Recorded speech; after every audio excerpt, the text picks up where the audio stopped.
In the 15th century, the heavy clouds of the Crescent gathered over Europe. Fallen citadels, nations brought to their knees, thrones shaken. Such was the history written under the blows of the Ottoman Empire. And yet, from the shadow of the Carpathians, a man rose. Not of royal blood, but of humble origin, though endowed with a will of iron. On the battlefields he forged his name, and the chroniclers placed him among the greatest defenders of the faith. For Christendom he was shield and hope, for the sultans, terror and curse. By his sword the advance of the infidel was halted. By his shield all of Europe found a moment of respite. This is the story of John Hunyadi, the man who raised the cross against the Crescent and inscribed with blood and steel a brilliant page in the troubled history of medieval Europe. If you'd like to support this channel, hit subscribe and tap the bell icon so you never miss a new episode. John Hunyadi, the terror of the sultans. Introduction. History is not written only through the deeds of great men, but also through the way generations have understood and remembered them. John Hunyadi is one of those figures whose image was shaped not only by victories and defeats, but also by the words of chroniclers and the legends of nations. Even in his own time, his name resonated in letters, charters, and reports. Chroniclers described him in turn as a pillar of the faith or a dangerous rival, but all acknowledged his strength. From Throzzi and Bonfini, who exalted him as a hero, to Drugos and the Venetian chronicler Beheim, who viewed him with suspicion or fear, his image took shape in multiple reflections. John Hunyadi was the son of a Romanian knez from Țara Hațegului, who, through circumstance and military talent, rose to become one of the most important leaders in the history of the Kingdom of Hungary. In modern centuries, both Romanians and Hungarians have claimed him, each seeing in him proof of their nation's vitality. Western historians called him the defender of Christendom, while contemporary historiography places him within the broader transformations of medieval Europe. This documentary, based on Camil Mureșanu's work, John Hunyadi, Defender of Christendom, follows the history of this great voivode, a figure often forgotten, yet without whom Europe would have looked entirely different. Chapter 1. The Devastating Storm of the Crescent. The 15th century opened for Central and Southeastern Europe under the shadow of a colossal threat, the advance of the Ottoman Empire. Beyond the Danube, a young and dynamic state had consolidated its power, extending its rule over territories that once belonged to Byzantium, Serbia, and Bulgaria. In less than a century, the Ottomans had risen from a small Anatolian beylik to a major European power. Their army was well organized and disciplined, strengthened by the Janissary system, hardened by constant campaigning, and supported by the vast resources of conquered lands. Their fleet, active in the Black Sea and the Mediterranean, ensured transport and strategic pressure, while their capital at Adrianople, Edirne, had become a major political and military center. Under Sultan Murad II, the Ottoman Empire made its presence felt directly on the Danube, turning the river into a border between two worlds, Christian and Muslim. Europe, meanwhile, was divided and weakened. Western kingdoms were entangled in internal rivalries, and although the papacy still wielded great influence, it no longer had the power to mobilize a unified crusade. Thus, the burden of defense fell almost entirely on the kingdoms in the front line, Hungary, Poland, and the Romanian principalities. A defining episode for the consciousness of the age was the Battle of Nicopolis in 1396.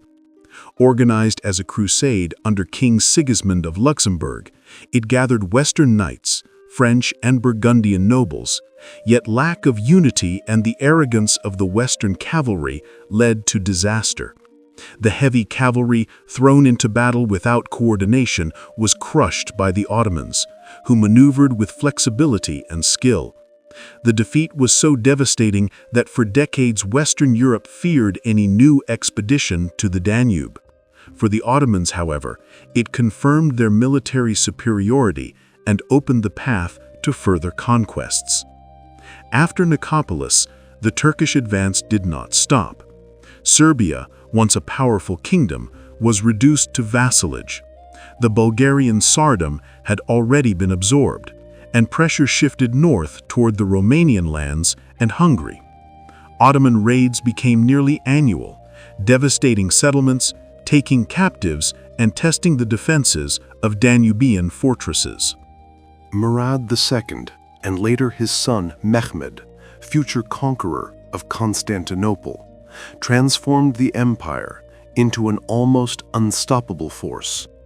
Their army was not only large, but tactically versatile. Light Turkish cavalry, archers, disciplined Janissary infantry, all working together under centralized command.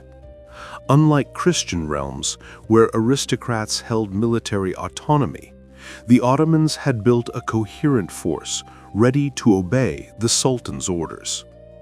By contrast, Hungary, the main bastion of resistance, was torn by internal tensions.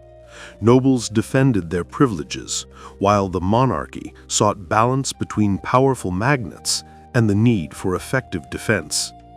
Yet the kingdom's geographical position left no room for hesitation.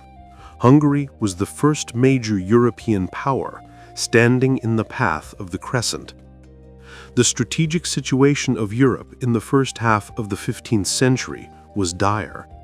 In the south, Byzantium, once the protector of Eastern Christendom, had been reduced to an isolated city surrounded by Turkish lands. The Balkan states had collapsed one by one, and Nicopolis had shown that the West was unprepared to face the Ottomans in open battle. This devastating storm of the Crescent was no mere metaphor. It meant burned villages, deported populations, ruined kingdoms, and a constant fear hanging over all Central Europe.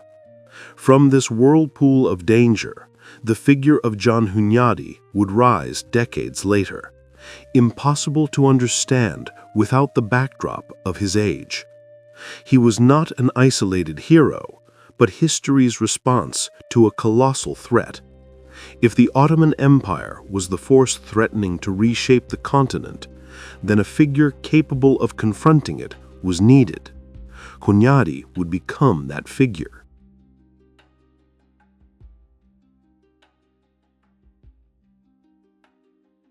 Chapter 2. Under the Sign of the Raven with the Ring. At the dawn of the 15th century, Transylvania was a land of contrasts. Here lived Hungarian nobles, Saxon settlers, and Romanian peasants bound to serfdom, while political life remained closely tied to the Kingdom of Hungary. In this troubled world was born Ioan, son of Voico, from a small noble family connected to the court of King Sigismund of Luxembourg. His origins would later become the subject of intense debate, claimed by some as Romanian, by others as Hungarian, but to his contemporaries this mattered little. All they saw was his meteoric rise. The Hunyadi family's crest, the raven holding a golden ring in its beak, would become the symbol of a dynasty. Legend has it that a raven once stole young Ioan's ring, and after he shot the bird with an arrow, the family adopted its image as their emblem. Myth or truth, the raven with the ring would adorn Hunyadi's banners and later those of his son, King Matthias Corvinus. John entered military service under the King of Hungary at a young age. At first, he was merely one among many young nobles seeking fortune at court. But his courage, paired with uncommon discipline and a practical mind, made him stand out. Sigismund of Luxembourg, King of Hungary and later Holy Roman Emperor, was constantly in need of fighting men. Internal conflicts, external threats, and struggles for thrones forced him to rely on minor nobles willing to fight for reward and office. Hunyadi quickly gained renown for his military skill. Around 1420, he followed Sigismund on campaigns outside the kingdom. There, he encountered new lands, observed the organization of Western armies, and gained experience in the great conflicts of the age. One of Hunyadi's first great military schools was Italy. At the time, the peninsula was torn by the wars of city-states led by condottieri, mercenary commanders famed for waging short and decisive campaigns. Hunyadi fought as a mercenary under Filippo Scolari, known as Pippo Spano, an Italian-born general in the service of the Hungarian king. In Italy, John learned to value discipline and organization. He saw how heavy cavalry worked with infantry and archers, how mobile fortifications were used, and how surprise tactics could win battles. These lessons would later serve him well against the Ottomans. His Italian experience also brought him into contact with the Western world, its prosperous cities, and the pragmatic spirit of the condottieri. For the young Transylvanian nobleman, it was proof that war required not only bravery, but cold calculation and strategy. Later, the Kingdom of Hungary faced a new challenge, the Hussite Wars. In Bohemia, the followers of Jan Hus had risen against Catholic authority, creating a religious and social movement that shook all Central Europe. The Hussites were known for their fervor, but also for their revolutionary tactic, the war wagons. This formation, wooden carts reinforced with shields and armed with lances, crossbows, and even early firearms, was nearly impossible for classic cavalry to break. Western armies, used to deciding battles through a single noble cavalry charge, found themselves powerless before this mobile fortress. John Hunyadi fought against the Hussites and witnessed firsthand the power of this innovation. Though not all campaigns ended in victory, he learned invaluable lessons. Never to underestimate an enemy, to coordinate infantry and cavalry, and to understand the role of firearms. The Hussite experience strengthened his conviction that the old chivalric style of warfare was no longer enough. Only adaptation and intelligence could defeat inventive foes. As the years passed, Hunyadi's name spread throughout the kingdom. The king, and later his successors, rewarded him with estates, titles, and offices.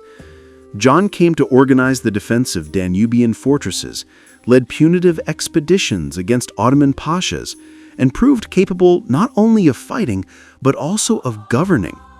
His successes brought him into the spotlight of Hungarian nobility and the royal court. His popularity also grew among common folk. Peasants and frontier dwellers saw in him a commander who fought for them, one who did not hesitate to stand at the head of his army and share the soldiers' hardships. This image would later aid him when he was called to govern the entire kingdom as regent. On all his paths, the family crest, the raven with the ring, accompanied him. For common people, it became a sign of recognition, almost a call to arms. For nobles, it marked a family that, though modest in origin, now rivaled the kingdom's greatest houses. Under this sign, John Hunyadi gathered the oaths of his soldiers, led campaigns against the Turks, and left his mark on Europe's history. His rise was not sudden, but gradual, from the son of a minor noble to mercenary, then commander, ban of sovereign, and finally, one of Christendom's most respected military leaders. Under the sign of the raven with the ring is not merely a chapter in Hunyadi's early life, but the story of how one man climbed step by step up the ladder of power. What set him apart was his ability to learn from every confrontation, to understand the art of war in a modern way, and to inspire confidence in those who followed him. Thus, by mid-century, the name of John Hunyadi had become synonymous with resistance against the Crescent, and the raven with the ring, the symbol of a family called to glory. Chapter 3: Between Two Enemies. The career of John Hunyadi unfolded in a time when the Kingdom of Hungary stood caught between two opposing forces. To the south loomed the growing threat of the Ottoman Empire, with its relentless raids tearing through the borders. Within the kingdom, the Hungarian nobility and the rivalries among the great magnates threatened its unity. Hunyadi had to fight the Turks along the Danube while simultaneously battling his political adversaries in Buda and in the Diet. His appointment as Ban of Severin, which he received in 1439, placed him on the very front line. The fortresses of Severin were fragile bulwarks against the Ottoman tide. From there, the Turkish pashas launched deep incursions into Hungarian and Romanian lands, burning villages, taking captives, and imposing tribute on local rulers. Hunyadi quickly understood that passive defense could never stop such an enemy. He began organizing expeditions across the Danube, striking Ottoman camps before they could even cross the river. With an army composed of knights, mercenaries, and local levies, he launched surprise attacks relying on speed and mobility. These daring raids strengthened his reputation as the terror of the Turks. Chronicles remembered this encounter as an example of his audacity. Though outnumbered, he used the terrain and the discipline of his troops to overturn the odds. In Transylvania, his campaigns had a tangible impact. Villages long accustomed to living in fear began to see in him a true protector. His reputation grew not only among the nobles, but also among the common people, who witnessed the increasing success with which Turkish raids were repelled. Yet if at the Danube he was hailed as a savior, in Buda matters were far more complicated. The great nobles, vying for influence over the throne, looked with suspicion upon the rise of a man of modest origin. His courage and victories were undeniable, but these very qualities made him troublesome. In the Hungarian Diet, his rivals contested his positions and sought to marginalize him. It was a constant struggle for legitimacy. Hunyadi had to prove, time and again through action, that he deserved the trust of both king and kingdom. Meanwhile, Wallachian princes and even Serbian rulers wavered between Hungary and the Ottomans. Often, those whom Hunyadi supported were toppled by Ottoman intervention, which temporarily damaged his prestige. But he never relented. With each campaign and each intervention, he consolidated his position as the decisive arbiter of the southeastern frontier. Thus, the 1440s were for John Hunyadi an exercise in balance. On the battlefield against the Turks, he was hailed as a hero, and among the common people, his name was spoken with hope. In the royal chancelleries, however, he had to defend his place constantly, negotiate with the magnates, and withstand court intrigue. Through these trials, Hunyadi emerged stronger. He expanded his network of allies, fortified his power base in Transylvania, and proved himself indispensable to the defense of the kingdom. In time, even those who opposed him were forced to acknowledge his worth.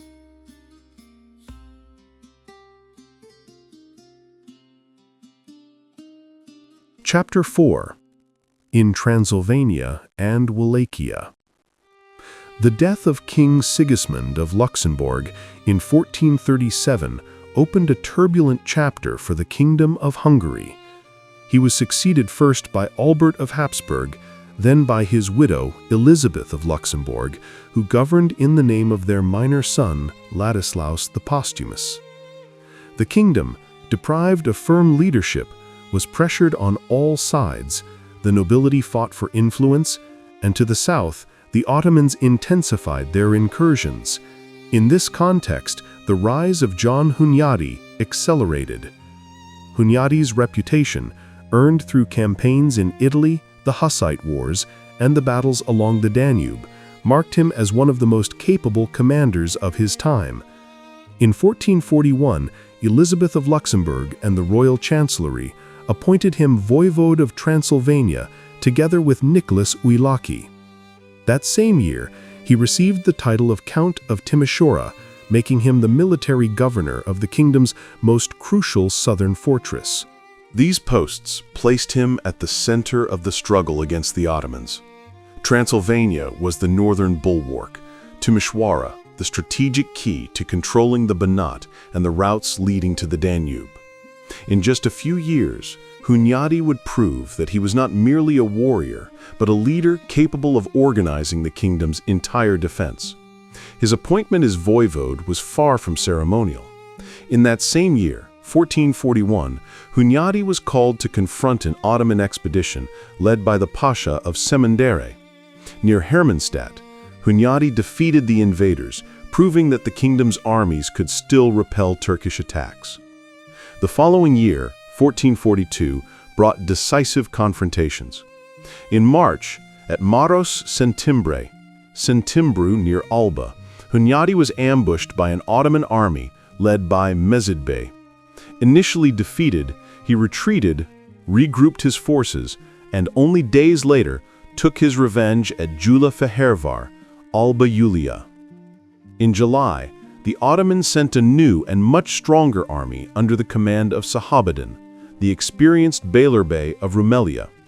Their aim was to crush Hunyadi's resistance once and for all and restore Transylvania to a state of perpetual fear.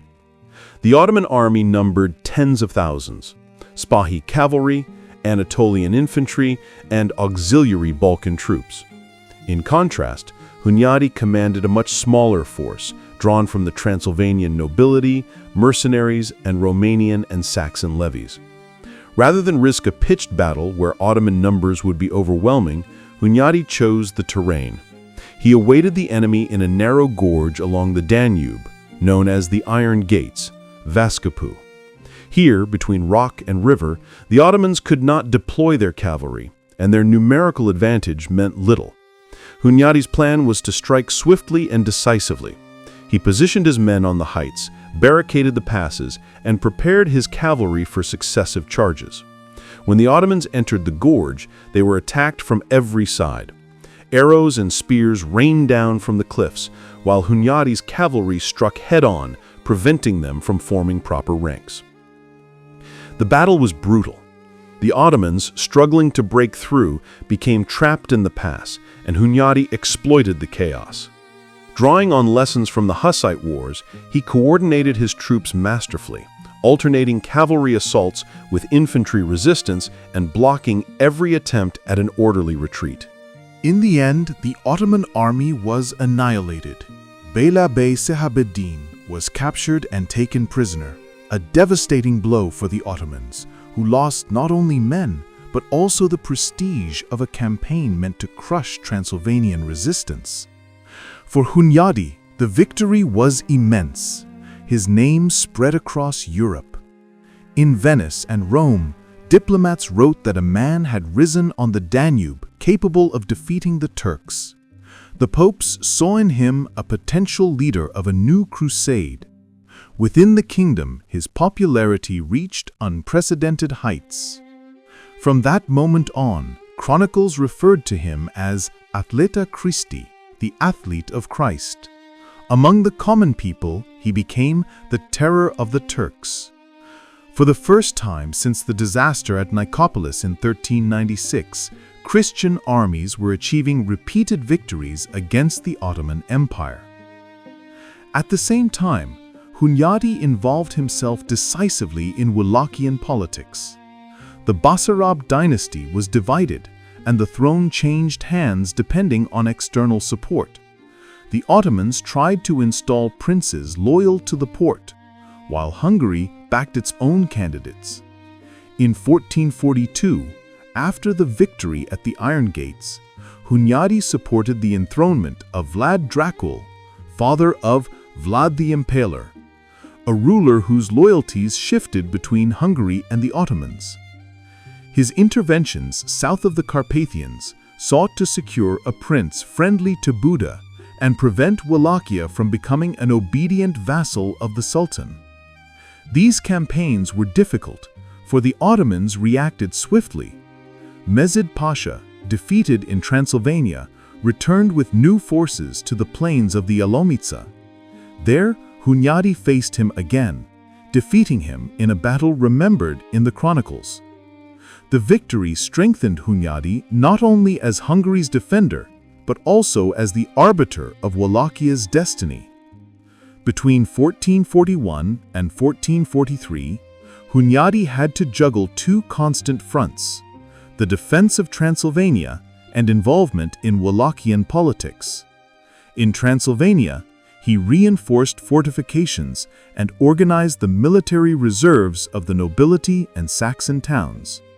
In Wallachia, he sought stability by supporting favorable rulers. This dual effort increased his prestige, but also stirred envy. Many Hungarian magnates, displeased by the rapid rise of a provincial noble, viewed him with suspicion. In the Hungarian Diet, Hunyadi was often challenged, but his military achievements granted him a legitimacy none could match. By 1443, John Hunyadi had become the central figure in the anti-Ottoman defense. Voivode of Transylvania, Count of Timișoara, and Bon of Severin, he held in his hands the kingdom's most important military offices. No other commander wielded such authority. His success was felt in daily life. In Transylvania, people knew that their voivode protected them from Turkish raids. In Wallachia, local rulers sought his support to secure their thrones. Across Europe, diplomats and chroniclers spoke of a leader capable of halting the storm of the Crescent. But the greatest trials were yet to come. For in 1443, urged by the Pope and pressured by the Sultan, Hungary would prepare an expedition unlike anything seen since the Crusade of Nicopolis.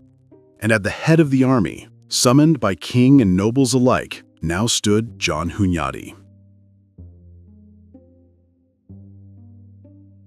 Chapter 5. Toward the Heart of the Balkans. In the autumn of 1443, the court of Buda buzzed with preparations. Upon the throne sat Władysław III Jagiellon, known in Hungary as King Ladislas I. Crowned King of Poland at merely 10 years old and placed on the Hungarian throne in 1440, the 19-year-old monarch lacked experience, yet he carried the prestige of a double crown that commanded respect across Europe. At his side, the voivode of Transylvania, John Hunyadi, resolved to launch a bold expedition against the Ottoman Empire. After decades spent on the defensive, Christendom was preparing to strike deep into the Balkans. Political alliances had been hastily secured, peace with the Habsburgs was confirmed, and the conflict with the Hussite Jiskra temporarily postponed. In this favorable climate, Hunyadi managed to assemble an impressive army for its age, nearly 35,000 men. Hungarians, Transylvanians, Czechs, Poles, Croats, and Wallachs joined the host, while the Serbian despot George Branković provided troops and provisions. In November, the armies crossed the Danube. Winter was beginning, and the expedition would later be known as the Long Campaign. With tireless energy, Hunyadi led the columns through Serbia, choosing difficult routes to surprise the Ottoman garrisons. The first major clash occurred along the valley of the Morava. The Turkish beys, confident in their numerical superiority, were crushed through skillful tactics. Heavy cavalry charged the center, while light horsemen, Sakali and Wallach, maneuvered through woods and ravines to strike the flanks. Soon after, the Crusaders entered Niš. The city fell quickly, and the victory reverberated throughout the region. A prominent Ottoman commander of Albanian origin, George Castrioti, known as Skanderbeg, deserted the Sultan's camp and returned to his homeland to raise the banner of Albanian resistance. His defection electrified the Crusaders and stirred new hopes across Europe. The advance continued. By December, the army approached Sofia. Locals aided the Crusaders with supplies and intelligence, while Ottoman troops withdrew toward the mountain passes. Yet, it was there that the situation darkened. At Zlatitsa, in a narrow gorge of the Balkan mountains, elite janissaries and seasoned spahis blocked the way. Artillery brought, with great difficulty, inflicted heavy losses. The fighting was fierce, and Hunyadi soon realized that further advance was impossible. The army was exhausted, provisions were dwindling, and winter bit sharply. Retreat became inevitable. For many commanders, such a withdrawal would have spelled disaster. Hundreds of kilometers in reverse, through mountains and snow chased by Ottoman forces. Yet Hunyadi turned the retreat into a masterclass of strategy. The Turks, convinced they would trap the Crusaders, pursued aggressively. But Hunyadi placed his detachments with remarkable insight in narrow valleys and at sharp turns of the road. Every time the Ottomans believed they had caught their prey, they themselves were ambushed by sudden, devastating strikes. Near the village of Kunovica came the most decisive battle of the retreat. The Serbian vanguard, weary and thinned, was attacked by the forces of the Beylerbey Kasim. Panic spread, and for a moment it seemed the entire column might collapse. Then Hunyadi acted with the resolve that defined all his campaigns. He gathered the heavy cavalry and hurled it at the Ottoman center, while the Sekli and Vlach horsemen slipped through narrow valleys to attack from the flanks. The clash was brief and bloody. Byzantine and Western chronicles recount that the Ottomans, taken by surprise, offered little resistance. Their lines shattered, and the commander fled. In Crusader hands fell an unexpected prize. Mahmud Chalebi, brother of the Grand Vizier Halil, and brother-in-law of Sultan Murad. The victory at Kunovica transformed the retreat. What had been a vulnerable, exhausted column became once again a formidable force.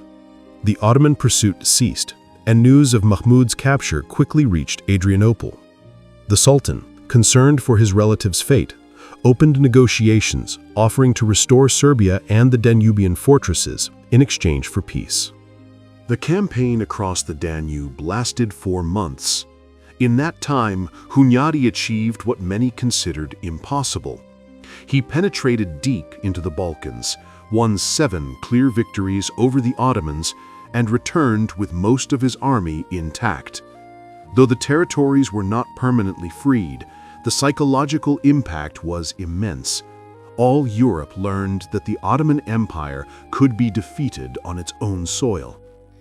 At the beginning of February, King Ladislaus and Hunyadi entered Buda in triumph. The populace greeted them as liberators. Turkish prisoners were displayed, war trophies paraded, and chroniclers wrote that never had such enthusiasm been seen in Hungary. Hunyadi Duk, the voivode from Hunedoara, had become a hero to all Christendom. Yet beneath the celebration lay sobering realities. Resources had been drained, and the Ottomans, though wounded, remained far from defeated.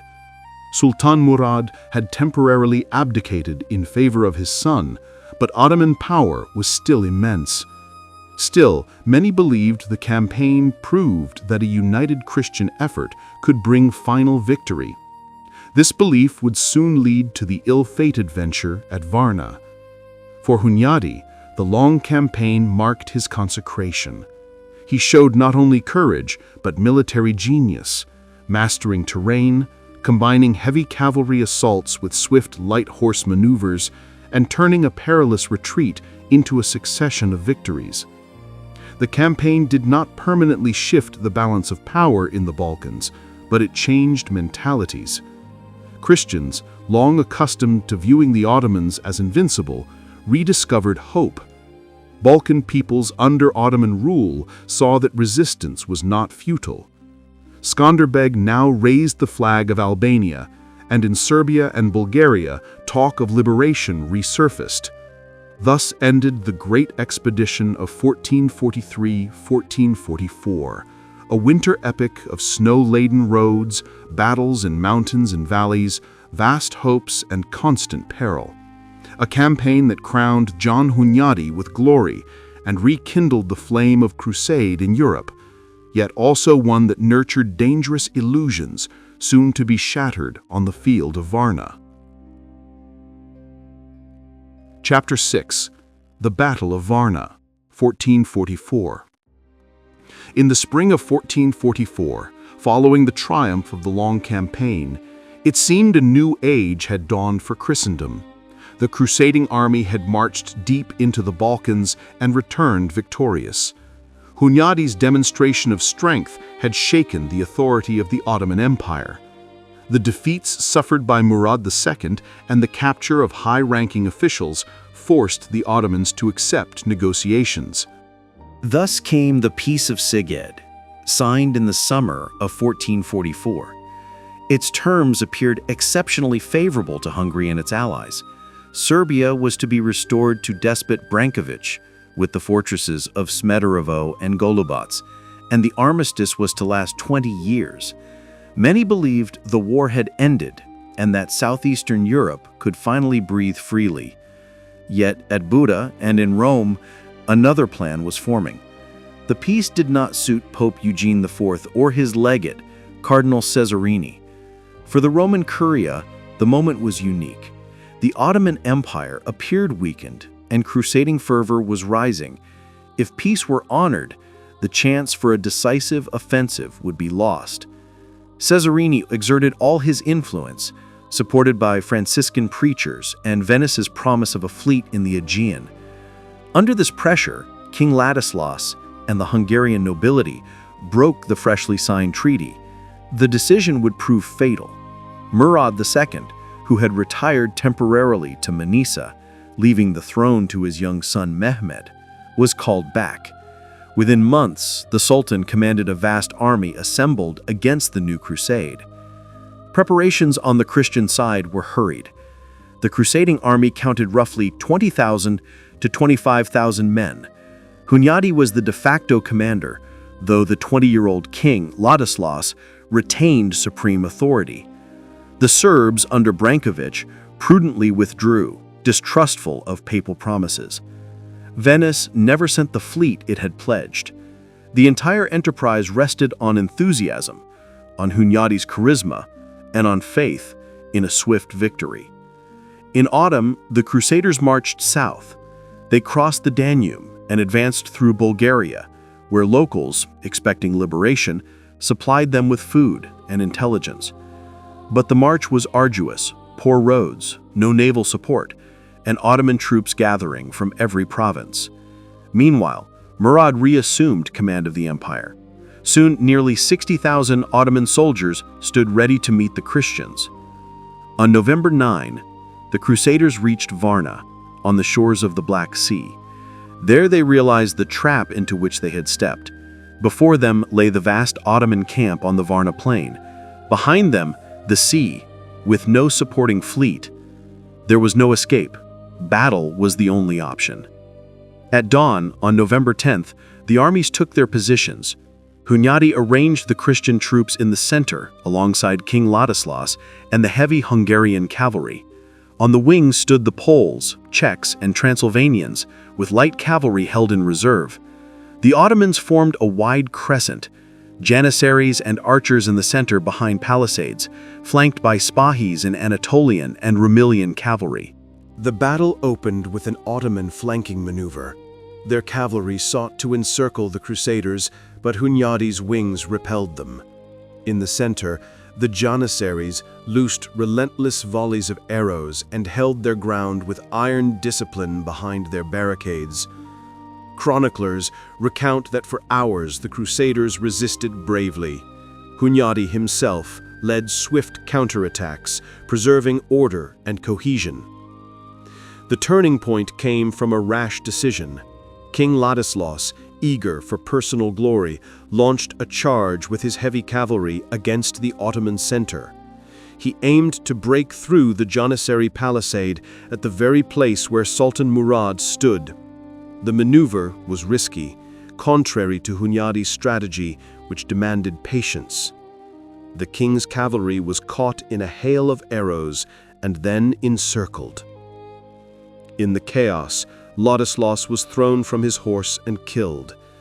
His death sent shockwaves through the Christian ranks. Hunyadi tried desperately to restore order, but it was too late.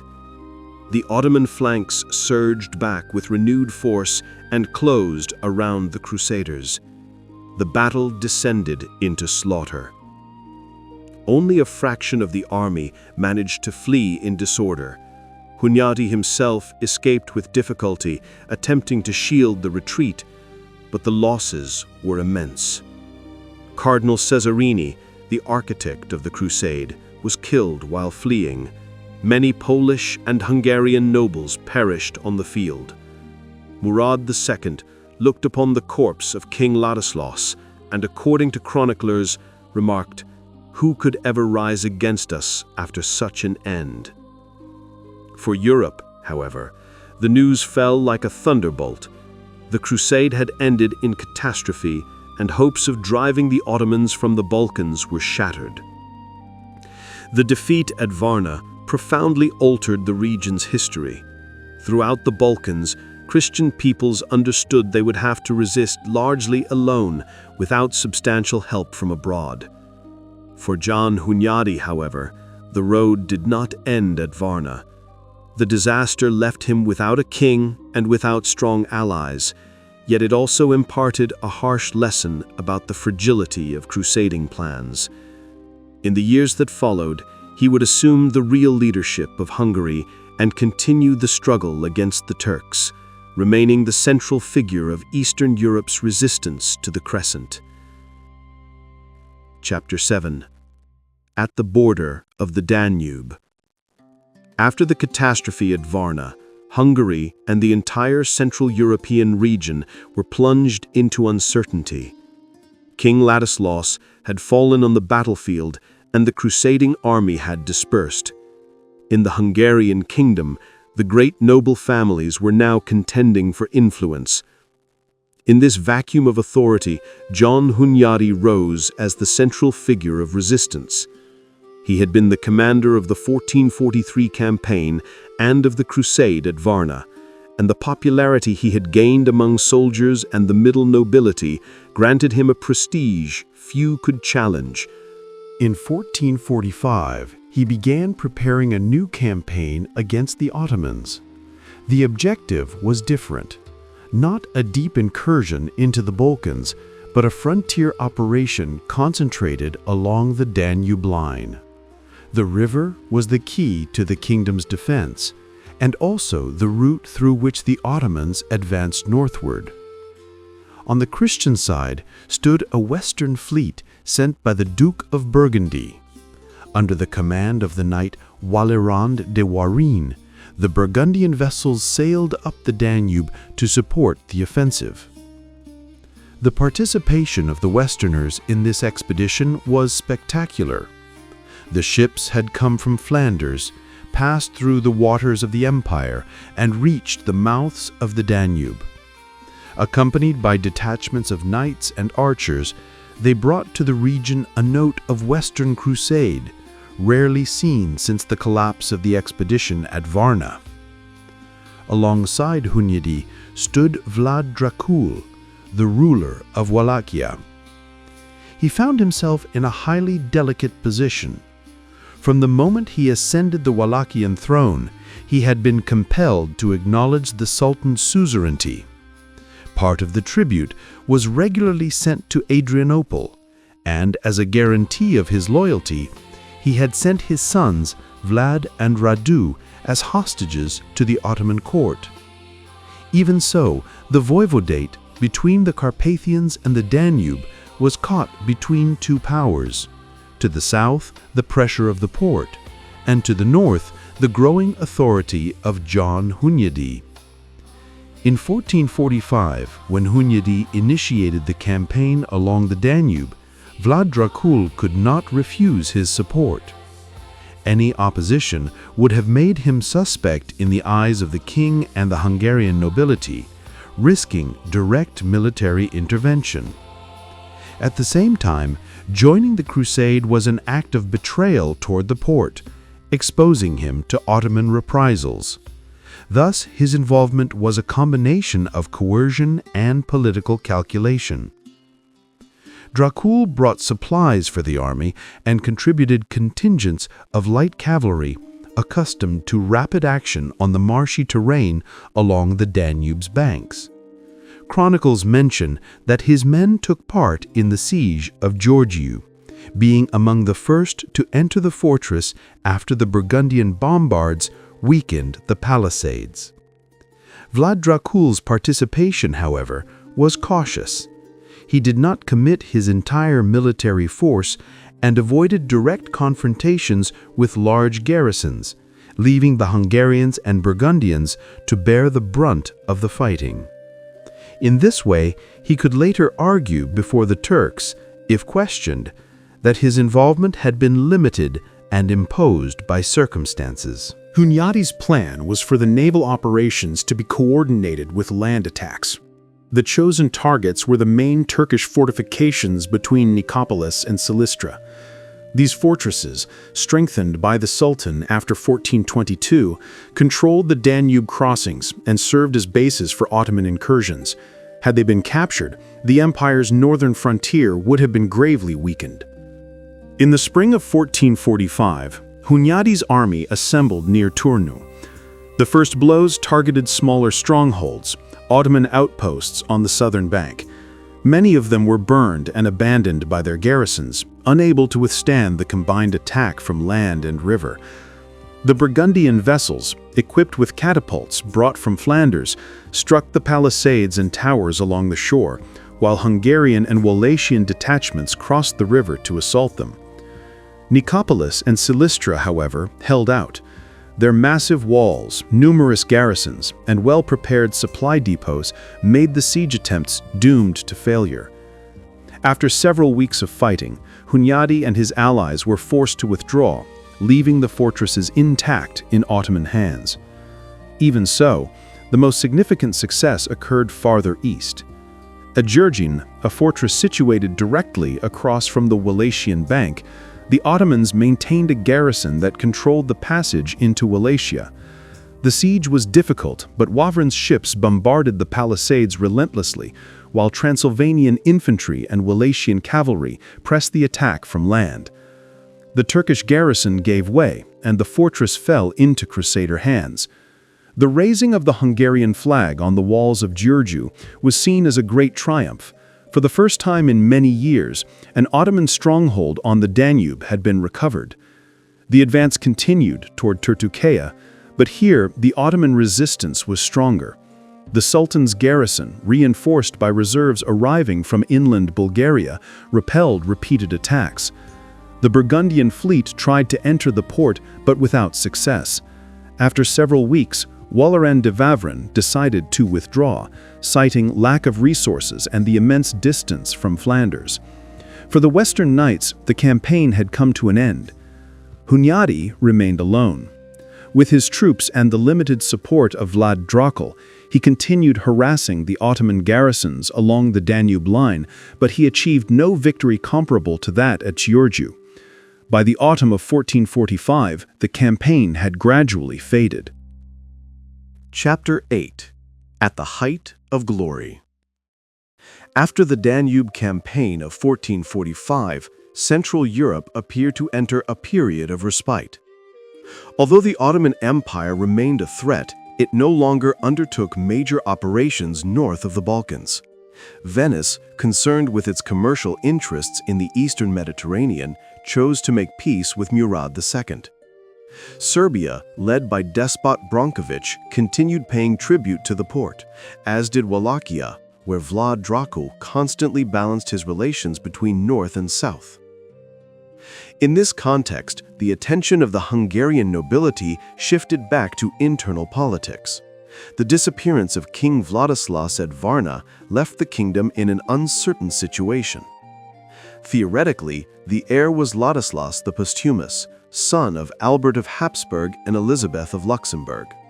But the child was a minor and, moreover, was under Habsburg guardianship at the court of Emperor Frederick III. The emperor refused to return the Holy Crown of St. Stephen and to bring the minor to the kingdom. Thus, Hungary remained without an effective king and with its crown held in Vienna. This situation created a dispute between the great noble families and the faction of the middle nobility. The magnates, who had dominated the kingdom for centuries, saw in this an opportunity to seize greater power. In contrast, the middle nobility, increasingly numerous and active, sought a leader who would defend their interests. In their eyes, the most suitable was John Hunyadi.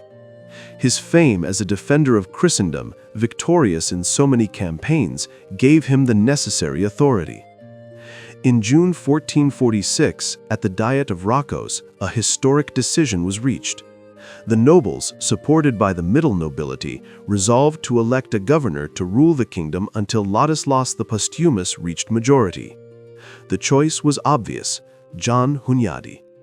On June 5, 1446, he was proclaimed governor of Hungary and swore his oath before the Diet. The office granted him broad powers: command of the army, administration of finances, and appointment of officials. Even so, the magnates ensured that his authority was limited.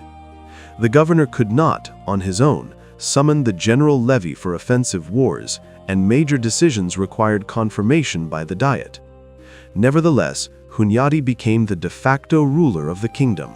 Once installed, he began consolidating his authority. Supported by the lesser nobility, he sought to weaken the power of the magnates by introducing measures aimed at strengthening the centralized state. He attempted to create a permanent mercenary army, financed through special taxes, and to standardize the currency throughout the kingdom.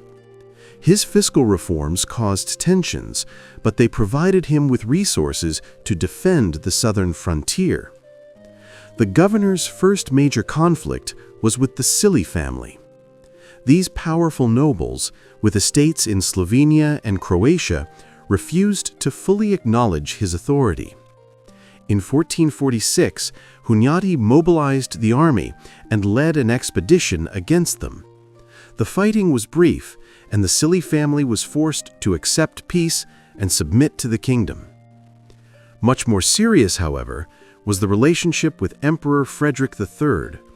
He held possession of the Holy Crown of St. Stephen and several Hungarian fortresses. The Diet and Hunyadi repeatedly demanded their return, but the emperor refused. In the autumn of 1446, tensions escalated.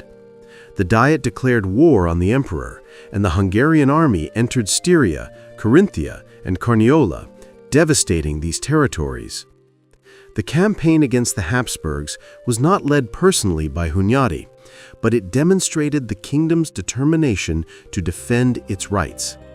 Hungary, under an elected governor, was asserting its independence from the emperor and displaying its military strength. At home, Hunyadi continued to face opposition from the magnates. Although he had succeeded in creating a mercenary army and imposing certain taxes, the Diet limited his power to summon the general levy for offensive campaigns. The great nobles feared he might become a new absolute monarch. Thus, between 1445 and 1446, Hunyadi reached the peak of his political career. From voivode of Transylvania and commander of armies, he had risen to become the de facto ruler of Hungary. He was a governor elected by the Diet, recognized by the nobility, and respected throughout Christian Europe for his courage. Chapter 9. John Hunyadi and the Romanian Principalities. In the years that followed the campaigns along the Danube, John Hunyadi understood that the defense of Hungary and the resistance against the Ottomans could not rely solely on the royal army. The line formed by the Carpathians and the Danube had to function as a common defensive belt. For that to happen, Wallachia and Moldavia needed to fall under his direct influence, to join an alliance with Transylvania and Hungary, and together form a Christian front against the Crescent. This vision, present in all his actions between 1447 and 1448, pushed Hunyadi to intervene decisively in the affairs of the two principalities beyond the Carpathians. After the 1445 Danube campaign, Vlad Dracul, the ruler of Wallachia, attempted to restore his relationship with the Ottoman Porte. His position was extremely fragile. Two of his sons were still hostages at the Sultan's court, and his rule depended on maintaining a delicate balance between Hungary and the Ottoman Empire. Although he had taken part in Hunyadi's expedition and had brought troops to Giurgiu, in the summer of 1447, Vlad Dracul concluded a peace treaty with the Turks. This gesture was seen by the governor of Hungary as an act of treachery. For Hunyadi, the separate peace signed by the Wallachian ruler with the Porte was a serious obstacle. It undermined his plan of creating a joint alliance and revealed once again that Vlad Dracul constantly played a double game, oscillating between north and south. Hunyadi decided to act directly. In November 1447, his army crossed the mountains and entered Wallachia. At the head of the expedition, he brought a Wallachian pretender, Dan, who was to be placed on the throne in Vlad Dracul's stead. Contemporary chroniclers recount that Vlad Dracul and his son Mircea were captured and killed. The blow was decisive. It removed a ruler whose loyalty had become uncertain and sent a clear signal to the Ottoman Porte that Hungary reserved the right to determine the succession in Wallachia. From Târgoviște, Hunyadi issued documents bearing the title voivode of the land beyond the mountains. The formula revealed his unmistakable claim to rule, even indirectly, over Wallachia. In reality, the throne was entrusted to Dan, supported by Hunyadi as a military ally and loyal vassal. Soon, however, Vladislav II, a ruler accepted by the Ottomans but also under Hunyadi's influence, would ascend the Wallachian throne. That same year, 1447, Moldavia's situation changed dramatically. The death of Stephen II on July 13 triggered a struggle for succession. At first, Roman II, the son of Alexander the Good, took the throne. But his power was fragile and Polish influence remained strong. For Hunyadi, Moldavia was the key to the eastern flank. If he wished to raise a united front against the Turks, he had to bring Moldavia under his control, or at least install a ruler friendly to Hungary. In February 1448, he intervened forcefully. Supported by his army, he deposed Roman and placed Peter II, Stephen's brother, on the throne. Peter II immediately recognized Hunyadi's suzerainty. In return, he granted him the fortress of Chilia, a strategic point at the mouth of the Danube. By losing Chilia, Moldavia gave up one of its most important maritime outposts, but for Hunyadi, the city's control was vital. It ensured direct access to the Black Sea and strengthened his hold over the entire lower Danube. Through these two interventions, one in Wallachia and one in Moldavia, Hunyadi sought to build a unified political and military system. Transylvania, Wallachia, and Moldavia were meant to act together under his leadership against the Ottoman Empire. This concept of a Romanian alliance fit the spirit of the time. The southern and eastern frontiers could not be defended solely by the Hungarian army, and the Romanian peoples beyond the mountains needed a strong protector. The documents issued from Târgoviște, in which Hunyadi assumed the title of voivode of the land beyond the mountains, illustrated this ambition. It was a form of direct suzerainty, even if the actual rule was exercised by local voivodes. In Moldavia, Peter II's cession of Chilia reinforced the same reality. The ruler acknowledged his dependence on the governor of Hungary. This was the context in which Hunyadi began preparing to resume the offensive against the Crescent. Beyond the Danube and the Carpathians, the political structure he had built through force and by changing rulers was meant to act as a barrier against the empire. For a brief moment in 1448, it seemed that the dream of a Romanian alliance united under Hunyadi's leadership had become reality. Chapter 10. At the tomb of Murad I. In the autumn of 1447, Hungary was still reeling from the shock of Varna. King Ladislaus the Posthumous was too young to rule, and the burden fell entirely on the governor, John Hunyadi. The death of Pope Eugene IV and the election of Nicholas V brought renewed hope. Hunyadi sent envoys to Rome, Venice, Naples, France, and even Burgundy, asking for support for a major campaign against the Turks. The replies were modest. Ragusa promised money, the Poles sent 1,000 knights, but the major Western powers remained hesitant. Venice, focused on its commercial interests, refused to commit its fleet to the crusade. Without a strong alliance, Hunyadi understood that he would once again have to fight almost alone, supported by Transylvania, the Hungarian nobility, and a few mercenaries. Still, his determination was unwavering. In 1448, he planned to resume the offensive, marching through Serbia to join Skanderbeg in Albania. The army Hunyadi assembled was a mixture of peoples and weapons: Hungarian and Transylvanian knights, Sake and Saxons, Czech mercenaries, Poles, Croats, and Slovenes, all gathered under the banner of the Black Raven with the golden ring. The strategy was to cross the Danube, traverse Serbia, and launch a lightning campaign through Macedonia, where Skanderbeg had already raised the banner of revolt. Together, they planned to strike the Ottoman Empire at its European heart. But Serbia was a minefield.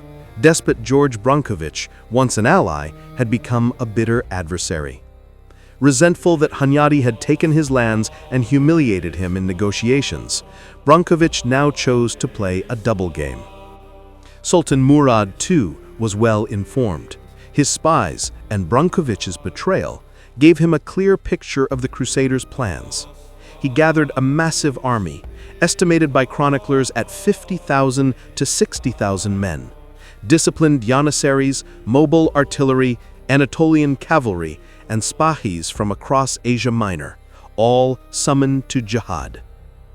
The two armies advanced toward each other, and the site chosen for battle carried a grim resonance: Kosovo Polje, the field of the blackbirds. There, half a century earlier, in 1389, the Serbs had sacrificed themselves against the first Murad, who had fallen under the dagger of a Serbian knight. There, at the very tomb of Murad I, the fate of Eastern Christendom would once again be decided. On October 17, 1448, the Christian vanguard encountered the first Ottoman detachments. Hunyadi's cavalry pushed them back with force, and the Crusader camp fortified itself with war wagons in the Hussite style, forming a wagenburg, a mobile wall of wood and iron. The atmosphere was tense but hopeful. Hunyadi's army was smaller but well organized, and its heavy cavalry inspired fear. The next morning, the Crusaders launched their assault on the Ottoman center. Waves of Hungarian and Transylvanian knights struck fiercely, managing to break into the heart of the Turkish camp. Battle cries echoed, "Domine, adjuva nos!" But disciplined janissaries and their small field artillery held firm. Their cannons tore through entire ranks of knights, and the janissaries' spears turned the breakthrough into a deadly trap. By evening, both armies were exhausted. The Christians maintained their morale, but had failed to break the Ottoman center. Then Murad changed tactics. He sent Turakan Bey's light cavalry to strike the Christian left flank, where the Wallachian voivode Dan commanded. The flank collapsed under the onslaught. In the center, the fighting continued with desperation. Fallen horses, knights trapped in mud, Turkish archers thinning the ranks. Hunyadi tried to restore order, but enemy waves multiplied. Powder smoke and cries of pain covered the field. On the morning of October 20, the Crusader camp was encircled. The fortified wagons resisted for hours, but artillery fire and repeated janissary assaults shattered the wooden wall. Soon the camp was flooded with Ottoman troops. The losses were catastrophic, around 17,000 dead. Among them were many great nobles of Hungary and Transylvania, Seculi, Losonci, Bonfi. Murad proclaimed his victory as divine judgment. For Hunyadi, the defeat was devastating. His army had been annihilated, and the dream of a great crusade had once again collapsed. After the disaster at Kosovo, Hunyadi managed to escape the battlefield with a small group of men. The retreat through the Serbian mountains was grueling, with the remnants of his army attempting to evade Ottoman pursuers. Hunger and exhaustion marked their journey. Tradition, recorded by chroniclers, recounts a significant episode. Hunyadi, weakened and starving, received a piece of bread and onion from a Serbian shepherd, later confessing that he had never tasted better food than at that moment, when he was at the end of his strength. When he finally reached Smederevo, the fortress of despot George Branković, Hunyadi hoped to find shelter. Instead of support, he was arrested. Branković, who had lost lands and influence because of Hunyadi's policies, seized the moment for revenge. The great commander of the crusade had now become the prisoner of a Christian prince. The captivity lasted several months. Hunyadi was not handed over to the Ottomans, but was kept under strict guard, at the despot's disposal. The situation provoked outrage in Hungary. The nobles gathered in a diet at Szeged and demanded the governor's release, considering Branković's act a betrayal of their common cause. Under pressure and fearing consequences, the despot was forced to give in. The release, however, came at a high price. Hunyadi agreed to restore certain territories to the Serbs and to pay a substantial ransom. Only after these concessions, early the following year, was the voivode able to return to Hungary. Thus, the episode following Kosovo ends with a stark contrast. Murad II, victorious, celebrating at the tomb of his ancestor Murad I, and Hunyadi, humiliated, freed from the captivity of a Christian prince, yet ready to take up the struggle again when circumstances would allow. Chapter 11. Anxieties and Disappointments. The defeat at Kosovo in 1448 marked a turning point in the career of John Hunyadi. For 20 years he had built his power and prestige on fighting the Ottomans, had managed to turn Hungary into a forward outpost of Christendom, and had made his name known across Europe. But on the plain of Kosovo, between October 17 and 20, he suffered the most crushing defeat of his life. The army he had assembled with immense effort over 2 years was annihilated, and the Hungarian nobility lost many of its most influential members. Instead of the promised glory, Hunyadi returned home with the memory of a great military failure and the burden of captivity at the hands of the Serbs. Politically, the catastrophe severely shook the governor's position. The feudal oligarchy, kept in check by the balance established in 1446, began rising again. The great barons now saw in Hunyadi not only the man who had humbled them through reforms and centralization, but also the commander who had led them into disaster. The support he still enjoyed from the towns and the lesser nobility was no longer enough to counter the power of the great families. At the Diet of 1449, the fragility of the new regime became visible for the first time. Hunyadi demanded that the anti-Ottoman war be resumed, but was told that Hungary would go on crusade again only if the great powers of Europe joined in. It was a condition that amounted to an indefinite postponement. Popes preached crusades, preachers traveled through towns, but real support no longer came. The following years were marked by internal conflicts. Hunyadi tried to maintain his position through successive alliances, drawing close to some nobles in order to counter others, but this strategy gradually isolated him. Even longtime friends, such as John of Zaridna, crossed over to the opposing camp, joining those who sought to limit his authority. In Transylvania, Hunyadi still held considerable influence, but in the rest of the kingdom his power was waning. Some nobles openly contested his decisions, while others attacked him through alliances with neighboring powers. The weakening of internal cohesion made every step more difficult and every strategic plan more uncertain. External affairs were no better. Moldavia, ruled briefly by his ally, Peter II, was thrown into a vortex of boyar struggles. The pro-Polish faction seized control, diminishing Hunyadi's influence in the east. Wallachia, too, was a battlefield of rivalries where shifting rulers tried to take advantage of Hungary's moment of weakness. In 1449, the great nobles of Hungary, now openly hostile to the governor, turned even to Branković, Hunyadi's personal rival, to mediate a peace with the Turks. The terms were harsh and humiliating: reduced tribute, restricted trade, and the recognition of a subordinate position. It was a peace Hunyadi would never have accepted under normal circumstances, but now he no longer had the political strength to oppose it. To preserve his regime, Hunyadi was forced to make painful concessions. The long-standing and costly conflict with Emperor Frederick III was settled through territorial compromises. Several border fortresses were ceded to the Habsburgs.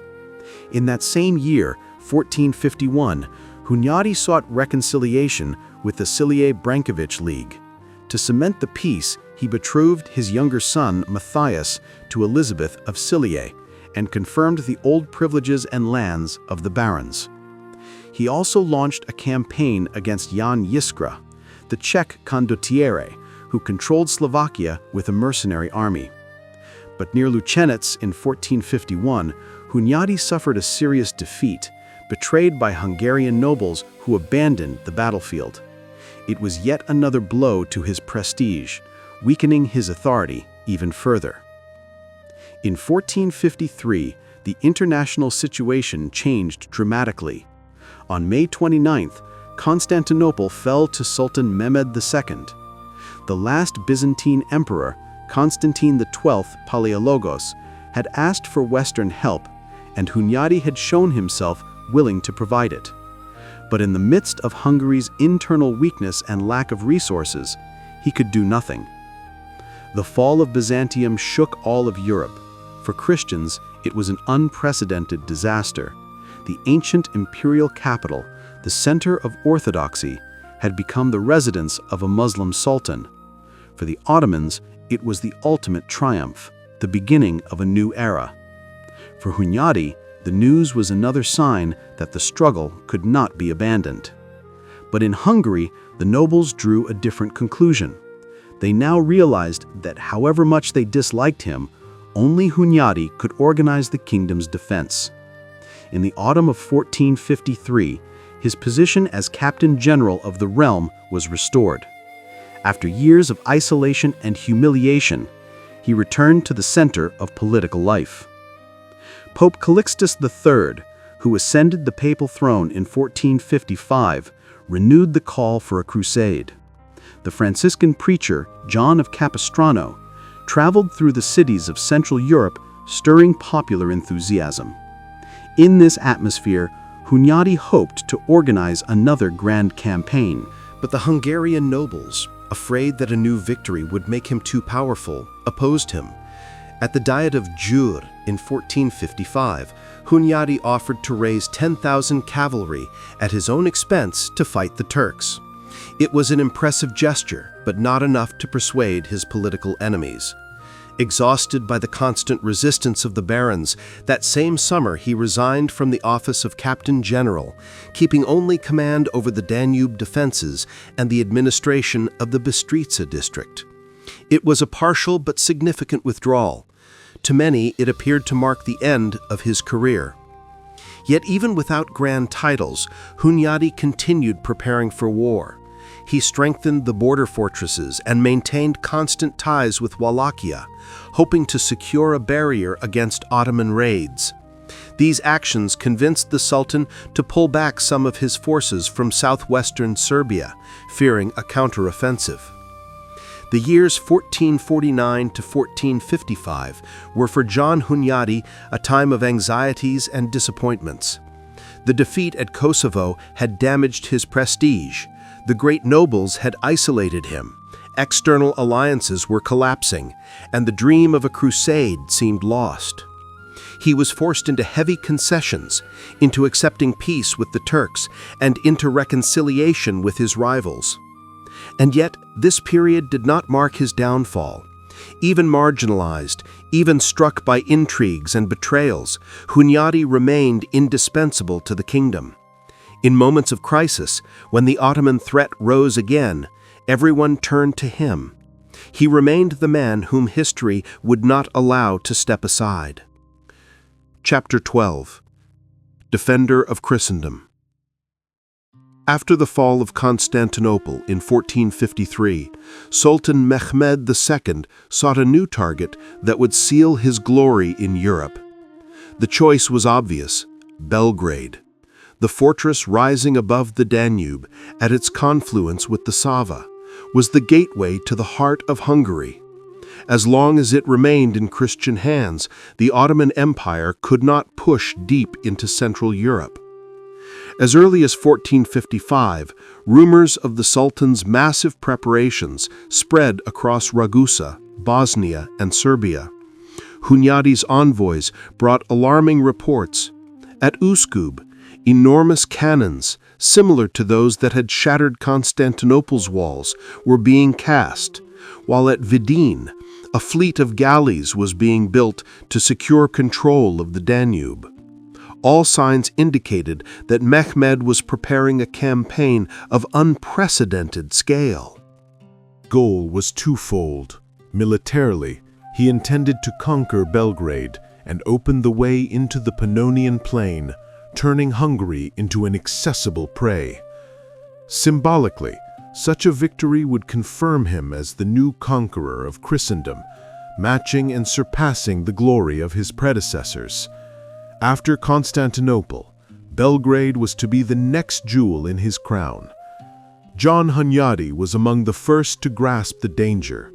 His long experience at the frontier told him that this time the Ottomans were not sending a punitive raid, but the full war machine of the empire. Faced with Mehmed's massive preparations, he tried to alert Europe. He sent letters to Rome, Venice, and Western courts, warning that if Belgrade fell, Hungary, and then all of Central Europe, would lie exposed to invasion. Pope Calixtus III answered the call. He proclaimed a new crusade and sent Cardinal Carvajal as his legate. But even more influential was the Franciscan John of Capistrano, who traveled through towns and villages in Hungary and Transylvania with a cross in hand, calling the people to fight for the faith. The nobles responded coldly, but the common folk, peasants, craftsmen, townspeople, gathered in large numbers, driven by religious zeal and the promise of indulgences. The great powers of the West, however, remained indifferent. Venice, though warned that its fate depended on the Danube, chose to protect its trade with the Ottomans. King Ladislaus of Hungary, weak and lacking authority, withdrew to Vienna. The great barons, hostile to Hunyadi, refused to join the preparations, fearing success would once again strengthen him. In 1456, Hunyadi gathered the forces he could muster. From his own resources, he raised an army of around 20,000 men, mercenaries, settlers, Transylvanians, and border troops hardened by frontier warfare. Alongside them came the thousands of volunteers inspired by Capistrano's preaching. They were peasants, townsfolk, and craftsmen, people without military experience, but driven by intense religious zeal and the promise of indulgences. They lacked discipline, but they wanted to fight for the cross of Christ. While the Hungarian nobility largely stayed away, Hunyadi found support in the south. In Wallachia, Vlad Chepes had taken the throne with Hunyadi's help, replacing Vladislaus II, who had wavered between the Turks and the Hungarians. The change ensured greater security on the eastern flank of the Danube. Also present at Hunyadi's court at the time was a young Moldavian, a man who would later become Stephen the Great of Moldavia, earning for himself the title Athlete of Christ, so often applied to Hunyadi. Thus, before the walls of Belgrade gathered a heterogeneous force, professional soldiers, border troops, and masses of volunteers, all united under Hunyadi's command and under the cross raised by Capistrano. When the Ottoman army crossed the Danube, Europe had no answer. Contemporary chronicles exaggerate the numbers, but historians agree that Mehmed brought before Belgrade an enormous host, estimated between 100,000 and 200,000 men. Among them were the elite Janissaries, the Spahi cavalry, and contingents from Anatolia and Rumelia. Behind them stood the heavy artillery, gigantic cannons cast specifically for this campaign, capable of tearing down walls. On the Danube, a large fleet of ships and galleys was meant to block access to the fortress. Belgrade, at the confluence of the Danube and Sava, was the key to the kingdom's defense. Rising on a rocky promontory with double walls and solid towers, it guarded the natural passage into the Pannonian Plain. Without Belgrade, Hungary was exposed. Hunyadi entered the fortress in time, bringing with him the garrison organized by his brother-in-law, Mikhail Szilágyi. Together, they strengthened the walls and readied defensive machines. The garrison numbered a few thousand professional soldiers. The rest were volunteers and popular crusaders brought by Capistrano. They lacked training but were assigned simple tasks: repairing palisades, carrying supplies, defending secondary barricades. In the days before the assault, Hunyadi struck a decisive blow against the Ottoman fleet. In a surprise naval attack on the Danube, his ships set fire to several Turkish galleys and opened a vital corridor for supplying the fortress. This victory raised Christian morale and showed that the Ottomans were not invincible. In July 1456, Mehmed's army fully encircled Belgrade. The heavy cannons began pounding the walls day and night. Chronicles tell of the constant thunder of artillery shaking the earth and shattering stone. Dozens of towers and sections of wall collapsed. The defenders, led personally by Hunyadi, repaired breaches with earth and beams, raising new palisades behind the fallen walls. Capistrano's volunteers were crucial in these efforts. Despite their lack of military experience, their religious passion drove them to work tirelessly, becoming an effective auxiliary force. After weeks of relentless bombardment, Mehmed ordered the final assault. Tens of thousands of Ottoman soldiers stormed the walls. Janissaries broke through a breach and raised the crescent banner atop one of the fortifications. Fighting became ferocious. Hand-to-hand combat in the streets and on the ramparts. Hunyadi was everywhere. He moved units swiftly between threatened sectors, led counterattacks personally, and ordered barrels of pitch and flammable materials to be ignited and hurled onto advancing siege towers. In the worst moments, he placed himself among the defenders, rallying them through his presence and restoring order where the line threatened to collapse. Meanwhile, John of Capistrano, holding a wooden cross high above his head, gathered around him the masses of volunteer crusaders. They lacked discipline, but their faith drove them to the walls. "The Lord is with us," he cried, and his words echoed among the defenders. His presence transformed these simple people into a determined force capable of fighting alongside professional soldiers. Acts of heroism marked the battle. Titus Dogovic, a Hungarian soldier, seized an Ottoman banner that was about to be planted on a tower. To prevent the enemy's triumph, he threw himself into the abyss with it, dying shattered on the rocks. His sacrifice inspired the defenders and became a symbol of resistance. After hours of brutal combat, the waves of attackers were repelled. Exhausted and decimated, the Janissaries withdrew. At that moment, Capistrano's volunteers, emboldened by success, charged toward the Ottoman camp. Understanding that the moment had to be seized, Hunyadi ordered a general sortie. His mercenaries, together with the volunteers, stormed the Turkish redoubts, catching the Ottomans off guard as they prepared for another assault. The clashes soon turned chaotic.